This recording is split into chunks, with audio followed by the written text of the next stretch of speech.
ప్రభు అయిన యేసుక్రీస్తు వారి నామంలో మీ అందరికి కూడా నా హృదయపూర్వక వందనాలు తెలియజేస్తున్నాను. అలాగే ఈ సమయం ఇచ్చిన దైవ సేవకులకు కూడా నా హృదయపూర్వకమైన వందనాలు తెలియజేస్తున్నాము. ఇప్పటి వరకు కూడా మనం ప్రభు అయిన యేసుక్రీస్తు గురించి ఆయన సిలువలో పలికిన 5 మాటల్ని మనం విన్నాం కనుక 6వ మాటను కూడా మనం చదువుకుందాము. పరిశుద్ధ గ్రంథంలోంచి యోహాను సువార్తలో 19వ అధ్యాయము 30వ వచనం చూద్దాం. యేసు ఆ చిరకను పుచ్చుకొని సమాప్తమైనదని చెప్పి తల వంచి ఆత్మను అప్పగించెను. యేసు ఆ చిరక పుచ్చుకొని సమాప్తమైందని చెప్పి తల వంచి. ప్రభు ఈ మాట సిలువలో పలికాడు. సమాప్తమైందని చెప్పే మాటకి మనం ఎలా అర్థం చేసుకోవాలి? ఇప్పుడు మనకు ఒక పని ఎవరైనా అప్పగించినప్పుడు మనం దాన్ని ఏ రీతిగా పూర్తి చేసినప్పుడు మాత్రమే ఆ మాట మనం చెప్పగలము. ప్రభు అయిన యేసుక్రీస్తు వారు సిలువలో విజయోత్సవంగా మరి ఆ మాటను ఆయన ఘనంగా పలికారు, సమాప్తమైనదని. తండ్రి అయిన దేవుడు ఏదైతే ప్రభు అయిన క్రీస్తుకు అప్పగించాడో పని, దాన్ని చేసే విషయంలో ఆయన ఎక్కడ కూడా వెనుతిరగక ఆయన శక్తికి మించి కూడా ఆయన సిలువలో ఆ మాట పలకటం చాలా గొప్ప విషయం చెప్పవచ్చు. ప్రభు బతికున్న రోజుల్లో ఆయన పలికిన మాట ఏది కూడా నిరర్థకంగా ఎప్పుడు ఆయన పలకలేదు. ఆయన ఒక మాట పలికాడు అంటే ఆ మాట ఎంతో శ్రేష్టమైనది, మన జీవితాలకి ఎంతో ఉపయోగకరమైందని మనం చెప్పవచ్చు. దేవుడు ఈ లోకానికి రావటానికి గల ముఖ్యమైన కారణం ఏమై ఉందంటే, తండ్రి అయిన దేవుడు ఎందుకు పంపించాడు క్రీస్తుని ఈ లోకానికి? ఒక భారమైన పని కొరకు ఆయన పంపించాడు. భారమైన పని ఏమిటి అంటే, ఈ లోకంలో ఉన్న పాపపు ఒక భారం ఎలా ఈ లోకంలోకి వచ్చింది అంటే, మరి ఆదాము ఆజ్ఞ అతిక్రమం ద్వారానే పాపం ఈ లోకంలోకి వచ్చింది. పాపం ఈ లోకంలోకి వచ్చినప్పుడు పాపాన్ని పరిహరించడానికి ఎవరికి కూడా శక్తి లేదు, ఎవరికి కూడా బలము లేదు. ప్రతి ఒక్కరు కూడా పాపంలోని జీవిస్తూ, పాపంలోని బ్రతుకుతూ, పాపంలోని కొనసాగిస్తున్నారు. కానీ పాపానికి పరిహారం అనేది లేదు. ధర్మశాస్త్ర కాలంలో కూడా ఇందాక చెప్పాడు సాయి కూడా, పాపాలు చేస్తూ ఉన్నారు, బలులు అర్పిస్తున్నారు, కానీ పాపానికి ఒక ఫుల్ స్టాప్ అనేది లేదు, ఒక సమాప్తి అనేది లేదు. అలాంటిలో ఉన్నప్పుడు, అలా పాపంలో బతుకుతున్నప్పుడు తండ్రి అయిన దేవుడు నిజంగానే లోకాన్ని ఎంతో ప్రేమించాడు కనుకే ఆ ప్రేమ కలిగిన దేవుడు ఆయన అద్వితీయ కుమారుని, ఆయన ప్రేమ కలిగిన కుమారుని మన కొరకు పంపించడం జరిగింది. ఆయన ప్రియమైన కుమారుని ఎవరు సమీపింపని తేజస్సులో ఉండే ఆయన మన కొరకు ఈ లోకానికి రావటం గల కారణం కేవలం మన కొరకే. పాపులమైన మన కొరకు, మన పాపాల కొరకు, మనం విమోచించట కొరకు, మన మీద ఉన్న పాప భారాన్ని తొలగించట కొరకు పరిశుద్ధాత్మ దేవుడు, తండ్రి అయిన దేవుడు ఆయన యొక్క క్రీస్తుని కుమారుడిగా మన కొరకు లోకానికి పంపించడం జరిగింది. కనుక ప్రభువు ఎక్కడ కూడా ఆయనకు అప్పగించిన పనిలో ఎక్కడ కూడా ఆయన ఎట్లా అంటే నిర్లక్ష్యంగా ఉండలేదు. తనకు అప్పగించిన పనిలో ప్రతి పని కూడా ఆయన చాలా శ్రద్ధగా చేశాడు. ఏదైతే మనుషుల మీద ఉన్న పాపపు భారాన్ని ఏదైతే ఎవరు కూడా చేయలేని ఒక త్యాగాన్ని పరిశుద్ధుడైన దేవుడు మన కొరకు, ఏ పాపము ఎరుగుని ఆయన నిష్కలంకుడు, నిర్మలుడు, పవిత్రుడు, పరిశుద్ధుడు, ఆయన ప్రేమ ఎంతో గొప్పది. అలాంటి ప్రేమ కలిగిన దేవుడు మన కొరకు సిలువ త్యాగాన్ని చేశాడు అంటే చాలా గొప్ప విషయము. సిలువ ఆయన గురించి చదువుతున్నప్పుడు నాకైతే చాలా బాధ వేసింది. ఎంత గొప్ప దేవుడు మన కొరకు, ఆయన ఏ పాపం తెలియని దేవుడు మన కొరకు ఆయన సిలువలో ఇంత త్యాగాన్ని చేయటానికి ఆయన ఎంత ప్రేమ చూపించాడు. ఈరోజు ఆయన ప్రేమను, ఆయన యొక్క త్యాగాన్ని ఎవరు గుర్తిస్తున్నారు, ఎవరు తెలుసుకుంటున్నారు? ఆయన ప్రభు సిలువలో ఎంతో శ్రమ అనుభవించాడు, ఎంతో వేదన పడ్డాడు. అసలు ఆయన శరీరం అంతా కూడా దుండబడింది, ఆయన శరీరం అంతా కూడా రక్తసిక్తంగా మారి, ఆయన రక్త ప్రతి బొట్టు కూడా ఒక్క చుక్క కూడా లేకుండా మన కొరకే ప్రభు సిలువలో కార్చాడు. ఆయన పలికిన లాస్ట్ మాటే సమాప్తమైందని చెప్పి దేవుడు పలుకుతున్నాడు. సమాప్తమైందని చెప్పి ఎవరు పలుకుతారు అంటే, ఆ పని పూర్తిగా చేసిన వారు మాత్రమే ఆ మాట చెప్పగలరు. ఎందుకంటే మనకి కూడా దేవుడు ఆయన పనిని అప్పగించినప్పుడు, ఆయన పనిలో మనము కూడా ఏ రీతిగా దేవుడు తండ్రి అయిన దేవుడు పని అప్పగించినప్పుడు సంపూర్తిగా నెరవేర్చాడో అదే రీతిగా మనము కూడా దేవుడు మనకైతే ఏ పని అయితే అప్పగించి ఉన్నాడో ఆ పనిలో మనము కూడా పరిపూర్ణంగా, సంపూర్ణంగా, పరిశుద్ధులంగా, పవిత్రులంగా ఆయన యొక్క పనిని యథార్థంగా చేయాలని చెప్పి నాకు ఈ మాటను బట్టి నేను అర్థం చేసుకున్నాను. దేవుడు ఈ యొక్క మాట ద్వారా ఇంకా అనేకుల్ని విడిపించాడు. ఆయన సిలువలో మన కొరకు ప్రాయశ్చిత్తంగా బలిగా అర్పించబడ్డాడు. మన పాపాలకి బదులుగా ఆయన ప్రాయశ్చిత్తాన్ని చేస్తాడు. లెక్క అయితే మనము పాపానికి మనం ప్రాయశ్చిత్తం చేయాలి, కానీ తండ్రి అయిన దేవుడు తన కుమారుని ద్వారా మనకు ప్రాయశ్చిత్తాన్ని కలుగు చేశాడు సిలువలో. అలాంటి మనము ఎలా ఉండాలి దేవుడి పట్ల? మనం చాలా విధేయత కలిగి ఉండాలి, చాలా వినయ భయభక్తులు కలిగి ఉండాలి, దేవుడి నామానికి మహిమ తెచ్చే వారంగా ఉండాలి. ఆయన మనకి అప్పగించిన పనిలో మనం కూడా ఏ రీతిగా యేసుక్రీస్తు ప్రభువారు సంపూర్ణంగా ఆ పనిని నెరవేర్చారో అదే రీతిగా ఈ లోకంలో మనము కూడా ఆయన పని విషయంలో సంపూర్ణంగా నెరవేర్చే వారంగా ఉండాలని నేను దేవుని ప్రేమను బట్టి తెలియజేస్తున్నాను. అలాగే పరిశుద్ధ గ్రంథంలోని యోహాను సువార్తలోని 17వ అధ్యాయం 4వ వచనం చూద్దాం ఒకసారి. చేయుటకు నాకు ఇచ్చిన పని నేను సంపూర్ణంగా నెరవేర్చి భూమి మీద నిన్ను మహిమపరిచితిని. ప్రభు చూడండి ఎలా చక్కగా చెప్తున్నా. తండ్రి అయిన దేవుడు ఏ పని అయితే కుమారుడికి అప్పగించి ఉన్నాడో ఆ పని విషయంలో తన కుమారుడు చాలా చక్కగా దేవుడి నామానికి మహిమ కలిగేటట్లుగా, ఆయన నామానికి ఘనత కీర్తి కలిగేటట్లుగా అనేకులకు ఆశీర్వాదకరంగా దేవుడు తండ్రి పనిని ముగించాడని ఇక్కడ చాలా చక్కగా ఈ వాక్యంలో రాయబడిన మనం చూస్తున్నాం కనుక ప్రతి ఒక్కరు మనం కూడా దేవుడు మనకి ఏదైతే అప్పగించుకున్నాడో ఆ పనిలో మనం కూడా ప్రతి ఒక్కరం కూడా సంపూర్ణంగా ఆయన పని నెరవేర్చి ఆయన నామానికి మహిమ తెచ్చేవారిగా ఉండాలని దేవుని ప్రేమను బట్టి తెలియజేస్తూ ఈ చిన్ని మాటలు దేవుడి వినికిలో దీవించి ఆశీర్వదించును గాక. ఆమేన్. ఈ సమయంలో 7వ మాట మనం అందరం విందాం.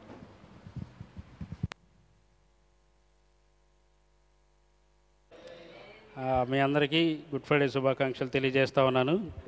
లూకా సువార్త 23వ అధ్యాయము 46వ వచనం ఒకసారి చదువుదామా? లూకా సువార్త 23వ అధ్యాయం 46వ వచనం.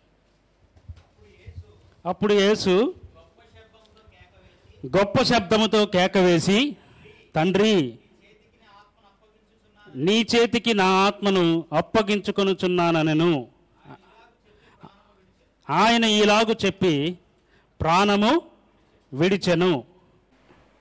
సో ఇక్కడ మీకు ఇంచుమించు ఆయన్ని సిలువ వేసేసరికి ఉదయము 9 గంటలు. ఎన్ని గంటలు? 9 గంటలకి.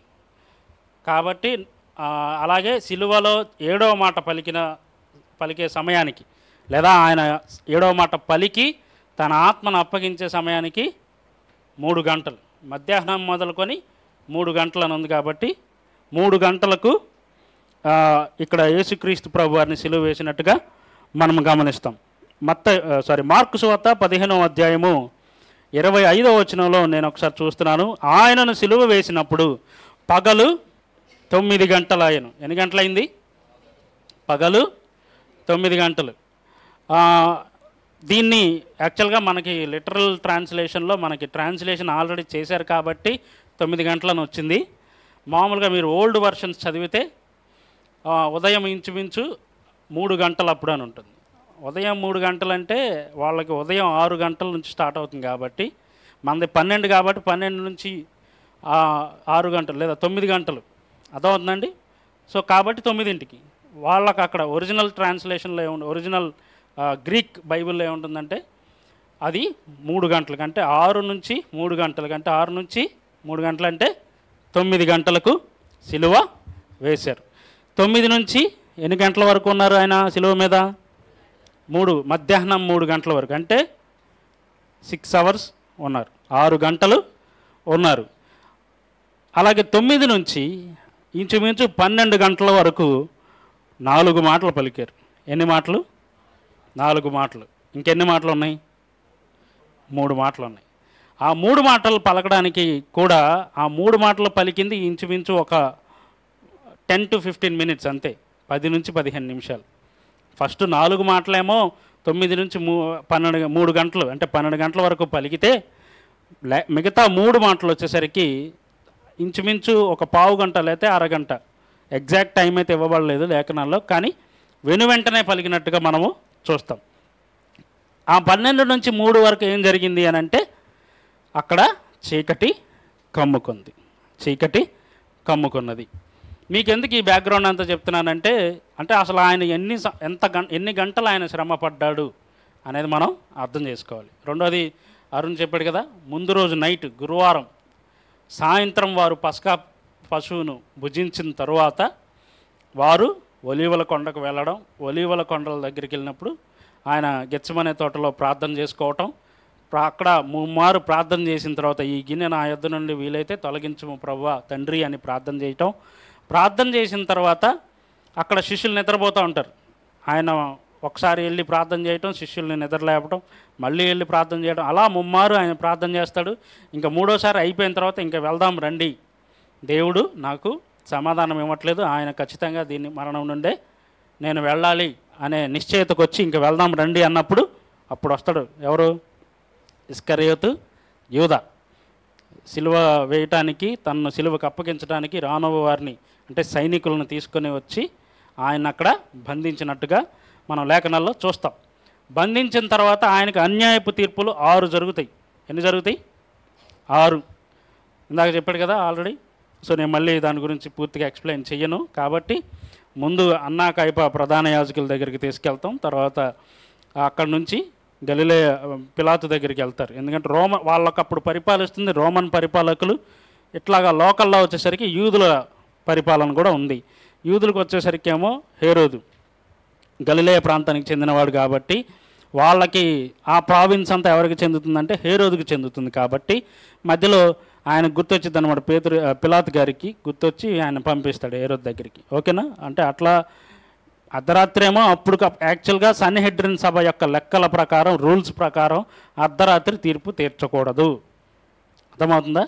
అర్ధరాత్రి అసలు తీర్పులే తీర్చకూడదు. అది ఏదైనా సరే, ఎంత అర్జెంట్ మ్యాటర్ అయినా సరే తీర్చలేము. అందుకనే వాళ్ళు అర్ధరాత్రి వెళ్ళి వాళ్ళని నిద్ర లేపితే చాలా తక్కువ మంది వస్తారు. సన్హెడ్రిన్ సభలో 72 మంది ఉంటారు. ఎంతమంది? 72 మంది. అంటే 70 మంది ఏమో సభికులు అంటే మెంబర్స్, ఇద్దరేమో ప్రధాన యాజకుడు, ఆయన అసిస్టెంట్. ఓకేనా? సో మొత్తం 70 మంది.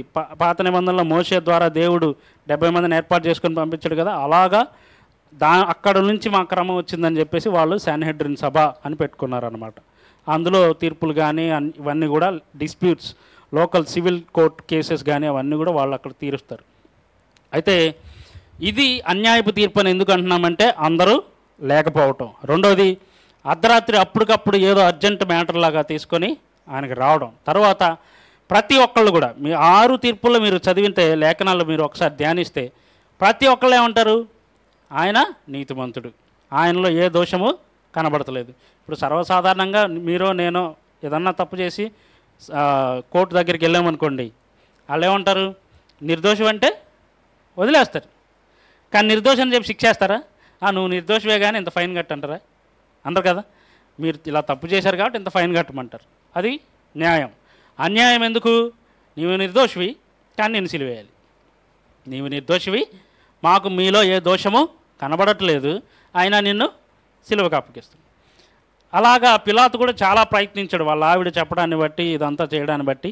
కానీ ఈ యొక్క యూదుల యొక్క ప్రెషర్ ఏదైతే ఉందో, గోల ఏదైతే ఉందో, దీన్ని బట్టి ఆయన ఏమనుకున్నాడంటే ఇదంతా కాదు, చాలా పెద్ద గొడవే జరిగేటట్టుంది. రాజు ఈయన మీద కైసర్ ఉంటాడు, సీజర్.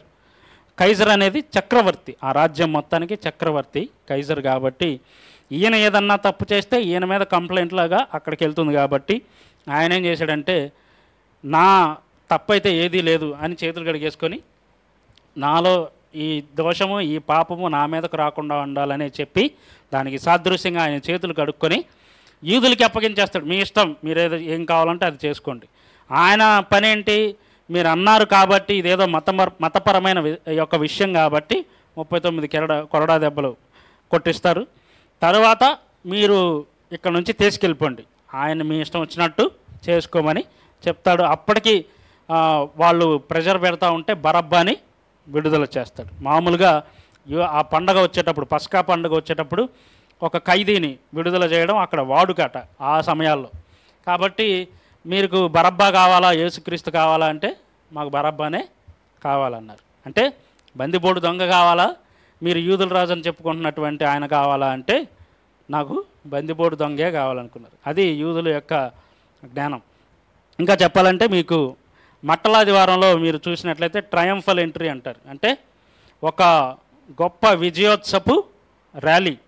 ఆయన గాడిద మీద, భారవాహకమైన గాడిద పిల్లను ఎక్కి వచ్చి రావటం అనేది దేనికి సూచన అంటే, వాళ్ళు ఎప్పటి నుంచో ఎదురు చూస్తున్నటువంటి మెస్సియా అలా వస్తాడు అని చెప్పేసి జకర్యా గ్రంథం 9వ అధ్యాయం 9వ వచనంలో చెప్పన్నట్టుగా అక్కడ ప్రవచనాలన్నీ నెరవేర్చుకుంటూ యేసుక్రీస్తు ప్రభువారు వచ్చారు.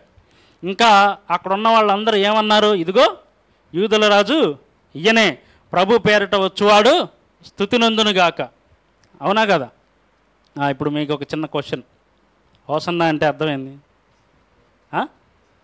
జయము, దేవునికి స్తోత్రం. ఇంకా ఇంకొక అర్థం ఉంది, చెప్తారా? మనకు తెలియకపోతే చాలా అన్యాయం అన్నమాట, ఇది దుర్మార్గం కూడా. ఓకేనా? హోసన్నా అంటే ఇంకొక అర్థం చెప్పాలి.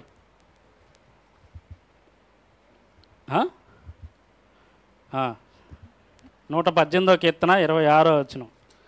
118వ కీర్తన 26వ వచనం సార్ చదవండి.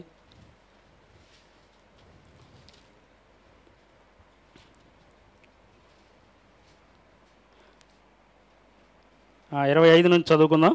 యెహోవా దయచేసి నన్ను రక్షించుము, యెహోవా దయచేసి అభివృద్ధి కలిగించుము, యెహోవా పేరట వచ్చువాడు ఆశీర్వాదముందును గాక, యెహోవా మందిరములో నుండి మిమ్ము దీవించుచున్నాము. అర్థమవుతుందండి? హోసన్నాలో 2 అర్థాలు ఉంటాయి, గుర్తుపెట్టుకోండి. నేను మళ్ళీ మళ్ళీ చెప్పను, ఈ మళ్ళీ కూడా రావు, సందర్భం వచ్చింది కాబట్టి చెప్తున్నాం. ఇప్పుడు హోసన్నా అంటే ఒక అర్థం ఏంటి? జయం. హోసన్నా అంటే ఇంకొక అర్థం రక్షించుము అనే ప్రార్థన. అర్థమవుతుందండి? యెహోవా దయచేసి నన్ను రక్షించుము అని 25వ వచనంలో ఉంది కదా, 118వ కీర్తన 25. యెహోవా నన్ను దయచేసి రక్షించుము, యెహోవా దయచేసి అభివృద్ధి కలిగించుము. అందుకనే వాళ్ళు ఏమంటారంటే, హోసన్నా యూదుల పేరిట, యూదుల రాజుగా వచ్చువాడా నీకు జయము, అలాగే సియోను పేరిట వచ్చువాడా, సియోను రాజుగా వచ్చుచున్నవాడా నీకు జయము అని పలుకుతారనమాట. అర్థమవుతుందా? అంటే ఆయన్ని ఒక రకంగా ఒక విజయోత్సపు ఊరేగింపులో ఆయనకు జయమను పలుకుతూనే మమ్మల్ని దయచేసి రక్షించుము, అంటే మెస్సియాగా మీరు వచ్చారు కనుక మమ్మల్ని రక్షించుము అనేటటువంటి మనవి, ప్రార్థన కూడా హోసన్నాలో ఉంది. ఓకేనా? ఇది మీరు ఖచ్చితంగా గుర్తుపెట్టుకోవాలి, ఎప్పుడు అడిగినా సరే మళ్ళీ మర్చిపోవద్దు. ఓకేనా? ఈ 2 అర్థాలు హోసన్నా అనే మాటకు ఉంటుంది కాబట్టి మనం హోసన్నా జయమని పాడుకుంటాం కదా, కాబట్టి ఖచ్చితంగా ఈ యొక్క మాటలు గుర్తుపెట్టుకోండి. అయితే ఇప్పుడు వరకు మీరు ఎన్ని మాటలు విన్నారు? 6 మాటలు విన్నారు.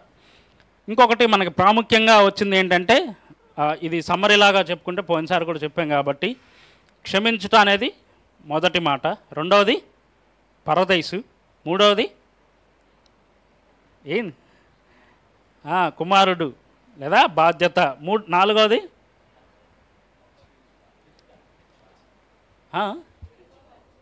విడుచుట. గట్టిగా చెప్పండి, నాకేం వినపడతలేదు. ఎడబాటు లేదా విడుచుట. ఐదవది దప్పికొనుట లేదా ఆత్మల దాహం. 6 సమాప్తమైనది.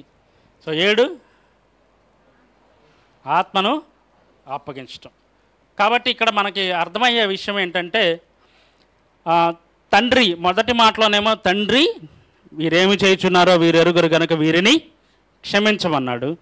తర్వాత నేడు నీవు నాతో కూడా పరదైసులో ఉందువు అంటే, అక్కడ మీరు గమనించినట్లయితే ఈ మొత్తం ఒక చిన్న సమ్మరీలాగా చెప్తాను, ముగిస్తాను నేను.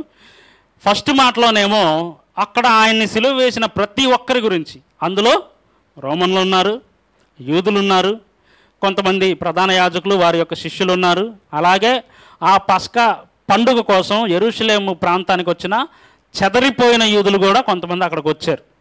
అర్థమవుతుందా?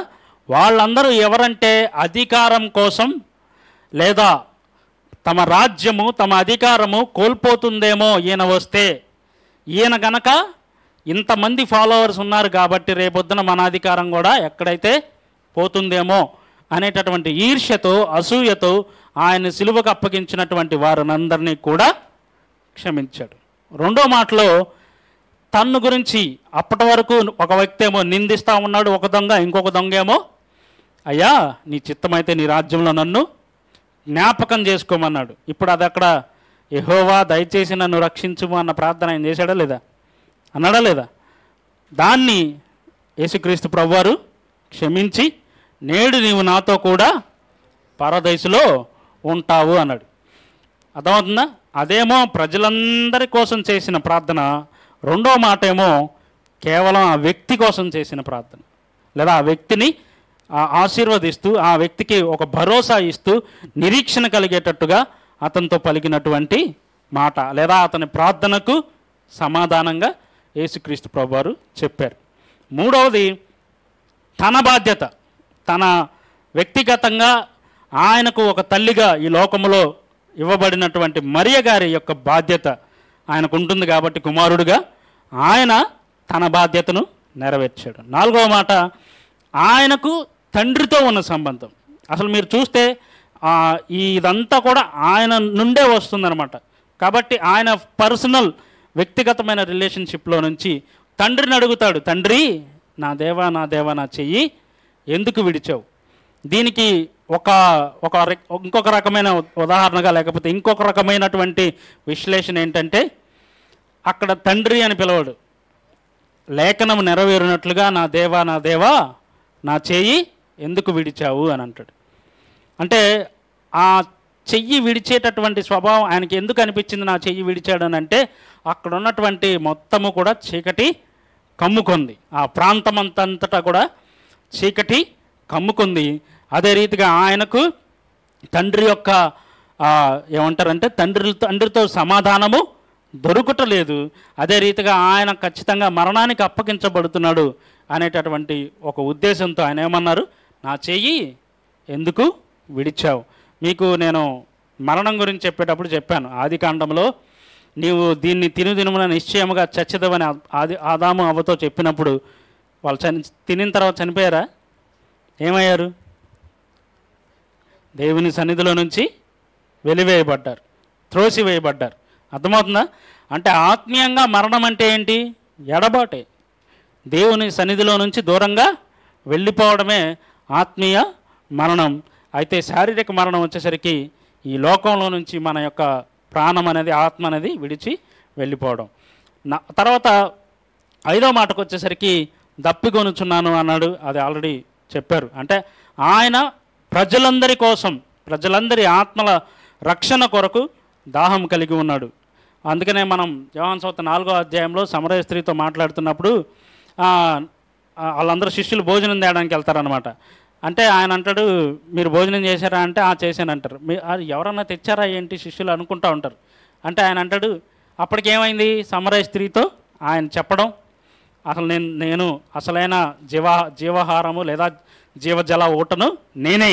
నిన్ను ఎవరైతే దప్పిక కోసం అడుగుతున్నారో ఆ విషయం తెలిసుంటే ఖచ్చితంగా నువ్వు ఆయన అడుగుతావు తప్ప ఆయనకు నువ్వు వాటర్ ఇవ్వాలనేటటువంటి ధ్యాస నీకు ఉండదు అని అంటే, ఆవిడేమంటది, నాకు మెస్సియా వచ్చినప్పుడు ఇవన్నీ తెలియజేస్తాడని చెప్తే నీవన్నట్టు నేనే అని చెప్తాడు. కాబట్టే ఆవిడేం చెప్తుంది, ఊరంతటికి వెళ్ళి ఆ ఒక్క స్త్రీ ఏమంటుంది, ఊరంతటికి వెళ్ళి ఇన్ని విషయాలు, నా యొక్క వ్యక్తిగత రహస్య విషయాలు కూడా తెలియజేసినటువంటి ఈయన క్రీస్తు కాడా అని చెప్తుంది కదా. దేవుని రాజ్య విస్తరణ చేయటమే, తండ్రి చిత్తము చేయటమే నా భోజనమును నాకు ఆహారమును ఉన్నదని యేసుక్రీస్తు ప్రభువారు చెప్పినట్టుగా అక్కడ ఆయన యొక్క దప్పికను గురించి, దాహాన్ని గురించి తెలియచేశారు. అంటే ఆయన మనందరి పట్ల కలిగి ఉన్న భారాన్ని దప్పికగా చెప్పుకొనవచ్చు. తర్వాత సమాప్తము, ఏమి సమాప్తమైనది అని అంటే, లేఖనముల్లో ఆయన గురించి వ్రాయబడింది. ఆయన ఎలా వస్తాడు, ఎలా జీవిస్తాడు, ఎలా తన సువార్తను ప్రకటిస్తాడు, ఎలా పరిచర్యను జరిగిస్తాడు, ఎలా తన యొక్క శరీరాన్ని మన కోసం విరుస్తాడు, తన యొక్క రక్తాన్ని మనందరి కోసం చిందిస్తాడో, ఇవన్నీ కూడా తెలియజేసినటువంటి లేఖనాలన్నీ కూడా సమాప్తమైనది. అందుకనే ఆయన కొండ మీద ప్రసంగంలో చెప్తాడు కదా, ప్రవక్తల వచనములనైనను కొట్టివేయడానికి వచ్చానని మీరు తలంచవద్దు, దానిలో పొల్లైనను సున్నా అయినను తప్పిపోదు. అర్థమవుతుందా? అంతగా చేయడానికి వచ్చాడు. కాబట్టే ఈవెన్ ఇప్పుడు 7వ మాట, ఆత్మను అప్పగించటం అనేటటువంటి మాట కూడా కీర్తనల గ్రంథం 31వ అధ్యాయము 5వ వచనంలో కీర్తనకారుడు అంటాడు అన్నమాట, దావీదు భక్తుడు. చూద్దాం ఒకసారి. కీర్తనల గ్రంథం 31వ అధ్యాయము 5వ వచనం. నా ఆత్మను నీ చేతికి అప్పగించుచున్నాను, యెహోవా సత్యదేవ నన్ను విమోచించువాడవు నీవే నన్ను విమోచించువాడవు నీవే. అదే రీతిగా హెబ్రీలకు రాసిన పత్రిక 5వ అధ్యాయం 7 నుంచి 10 వచనాలు ఒకసారి మనం చూసినప్పుడు, శరీరధారి అయి ఉన్న దినములలో, చదువుతారా ఎవరన్నా? శరీరధారి అయి ఉన్న దినములలో, తెలియదా? మనకెందుకులే రెఫరెన్స్, ఆయన చెప్పుకుంటాడు అన్నట్టుంది మీరు వాలకం. చదవమ్మా. శరీరధారి అయి ఉన్న దినములలో మహారోదనతోనూ కన్నీళ్లతోనూ తన్ను మరణము నుండి రక్షింపగలవానికి ప్రార్థనలను యాచనలను సమర్పించి భయభక్తులు కలిగి ఉన్నందున ఆయన అంగీకరింపబడెను. ఆయన కుమారుడయుండియు తాను పొందిన శ్రమల వలన విధేయతను నేర్చుకొనెను. చాలండి.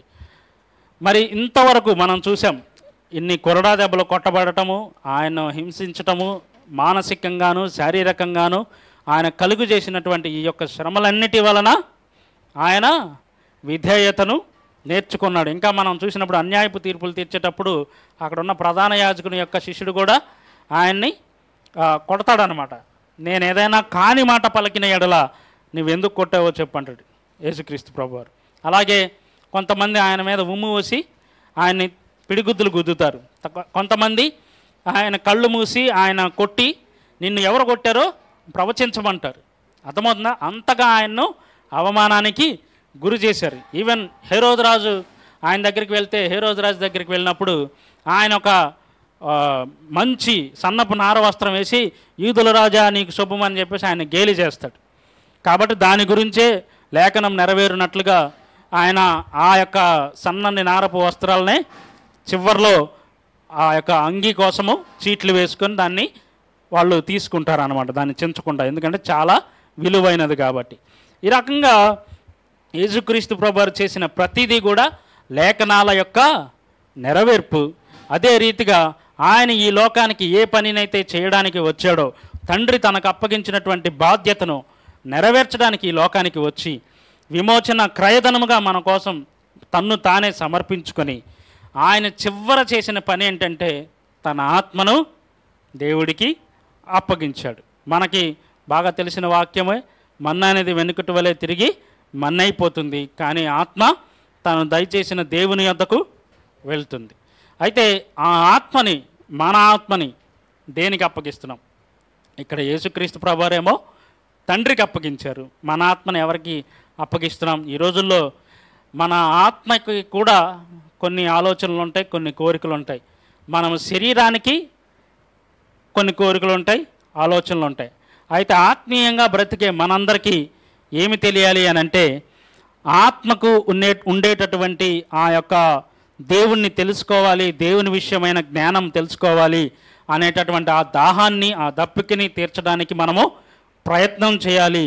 అంతేగాని శరీరానికి ఎక్కువ విలువిచ్చి, శరీరాన్ని ఎక్కువ పోషించి మనము శరీరానుసారంగా, లోకానుసారంగా మనము నడుచుకోకూడదు. మనము ఇంతకుముందు చెప్పుకున్న రీతిగా పాప నియమాన్ని దేవుడు తీసేయడానికి ఆయన సిలువలో మరణించాడు. మనలో ఉన్నటువంటి పాప నియమం ఏం చేస్తుందంటే మనల్ని పాపం చేయడానికి ప్రోత్సహిస్తుంది, ప్రేరేపిస్తుంది. ఈ పాపం చెయ్యి, ఆ పాపం చెయ్యి, అలా చెయ్యి, ఇలా చెయ్యి, ఏముంది ఇది ఒక్కడే కదా, ఈ చిన్నదే కదా, ఆ చిన్నదే కదా అంటుంది. అదే రీతిగా ఈ వయసులో నువ్వు ఎప్పుడు చేస్తావు, ఈ వయసులో కాకపోతే ఇంకెప్పుడు చేస్తావు.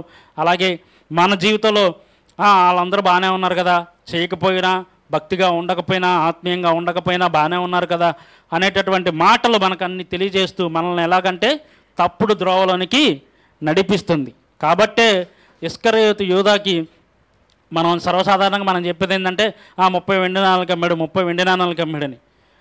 అంటే చాలా నిజానికి యేసుక్రీస్తు యొక్క విలువతో పోల్చుకుంటే అది చాలా తక్కువే, కానీ ఆ రోజుల్లో 30 వెండి నాణాలు అనేది చాలా ఎక్కువ. అంటే మన వాళ్ళు చెప్పేది ఏంటంటే అంటే సర్వసాధారణంగా చెప్పేటప్పుడు 30కే అమ్మారు అనే, అంటే మన 30 రూపాయలు అనేటట్టుగా అనుకుంటారు. కానీ మీరు గమనిస్తే తర్వాత అపోస్తల కార్యంలో 30 వెండి నాణాలతో ఏం కొన్నారు? పొలం కొన్నారు. ఒక పొలం అంటే సరే 1 ఎకరం అనుకుందాం, అంటే అక్కడ చెప్పలేదు కాబట్టి 1 ఎకరం అనుకుందాం. అర్థమవుతుందండి? 1 ఎకరం ఇప్పుడు మనకి కొన్ని ప్రాంతాలను బట్టి రేట్లు అటు ఇటుగా ఉంటాయి. అంటే 1 ఎకరం కొనడం అంటే తక్కువ, చిన్న విషయం కాదు. అర్థమవుతుందా? అంటే ఆ రోజుల్లో దానికి ఉన్నదానికి విలువ ఎక్కువే, కాకపోతే మనం యేసుక్రీస్తుతో పోల్చుకుంటాం కనుక అది చాలా కొరగానిది అనే రీతిగా చెప్తాము. అయితే మనం అర్థం చేసుకోవాల్సిన విషయం ఏంటంటే ఆయన అక్కడ అంటే ఆయనకి మెయిన్ ఏంటి, నేను అనుకున్న మెస్సియా రాజ్యము ఈయన ద్వారా వచ్చేట్టుగా లేదు కాబట్టి నేను అప్పగించేస్తా. పోనీ ఆయన ఏమన్నా తిన్నాడా? మీరు చూశారు కదా లేఖనాల్లో, ఆయన ఇమ్మీడియట్గా నీతిమంతుడిని అప్పగించాననేటటువంటి పశ్చాత్తాపం చెంది ఆయన పోయి ఊరు పెట్టుకున్నాడు. కాబట్టి ఒకసారి మనం కూడా ఆలోచించుకుందాం, మన ఆత్మని దేవుడికి దయచేయాలి అంటే తండ్రికి అప్పగించాలి. అప్పుడే మనము దేవుని చిత్తానుసారముగా దేవుని ఆత్మ అనుసారంగా మనము నడుచుకుంటాం. అలాగే మనము పరిశుద్ధాత్మ అనే సంచకరువును స్వాస్థ్యంగా ముందుగానే పొందుకోబోయే స్వాస్థ్యానికి ఒక గ్యారంటర్గా పరిశుద్ధాత్మ దేవుడిని మనకు అనుగ్రహించాడు. కాబట్టి మన ఆత్మను దేవుని పరిశుద్ధాత్మకు అనుకూలముగా లేతే ఆయన యొక్క అధికారము కింద మనం నడుచుకున్నప్పుడు మనము సర్వసత్యములోనికి వెళ్తాము. తద్వారా మన ఆత్మ దేవుడి దగ్గరికి వెళ్తుంది అనే నిశ్చయతతో మనం బ్రతుకుతాం. లేదంటే ఇప్పుడు ఈ రోజున మనం కొంతమంది బయట వాళ్ళని అడిగినట్టుగా మీరు ఇప్పుడు చనిపోతే ఎక్కడికి వెళ్తారంటే అసలు కొంతమంది ఏమంటారు, అసలు తర్వాత జీవితం లేదంటారు. మరి కొంతమంది ఏమంటారంటే తర్వాత నేను ఏదో ఒక్కొక్కనో ఇంకోటి అవుతానంటారు. అర్థమవుతుందా? చాలా విచిత్రమైనటువంటి వేరు అవగాహనలు కలిగి ఉన్నవారు ఉన్నారు మన మధ్యలో. అయితే మనము ఏ విశ్వాసము ఏ నిరీక్షణ కలిగి ఉండాలంటే ఆత్మను దేవుడికి అప్పగించాలి, లేదా ఆత్మ దేవుని సన్నిధికి చేరాలి, ఆయనతో యుగయుగములు ఉండాలి అనేటటువంటి నిశ్చయతతో మనం ఉండాలి. కాబట్టి ముగింపు మాటగా 1 తెస్సలోనికే పత్రిక 4వ అధ్యాయం 13 నుంచి 18 వచనాల్లో చెప్పబడినట్టుగా నిద్రించుచున్న వారిని గురించి మీకు తెలియట నాకు ఇష్టము, తెలియకుండుట నాకు ఇష్టము లేదు. కాబట్టి మనము ఇప్పటి వరకు మనం జీవించి ఉన్న మనము ముందు లేవం. ఎవరు లేస్తారు? మృతులు ప్రభువునందు నిద్రించిన ముందు మృతులు మొదట లేస్తారు. అటు తర్వాత ఆయన రాకడ వచ్చినప్పుడు సజీవులమై నిలిచి ఉన్న మనము ఆయన మధ్యాకాశంలో ఎదుర్కొనడానికి వెళ్తాము. అప్పుడు మనమంతా కలిసి దేవునితో క్రీస్తుతో యుగయుగములు రాజ్యములో ఆయన రాజ్యంలో సంతోషంగా ఆనందంగా గడుపుతాము అనేటటువంటి ఆ యొక్క నిరీక్షణ ఈ మాటల చేత మనం ఒకళ్ళొకరం ఆదరించుకోవాలని, ఆ నిరీక్షణ మనం కూడా కలిగి ఉండాలని, అసలు నిరీక్షణ లేని వారిగా మనం ఉండకూడదని బైబిల్ వాక్యంలో దేవుడు తెలియచేస్తున్నాడు. కాబట్టి మనం అర్థం చేసుకోవాల్సిన విషయం ఏంటంటే మన ఆత్మ దేవుని అధీనంలో ఉండాలి. కాబట్టి ఈ మాటల ద్వారా దేవుడు తన మాటలను దీవించునుగాక.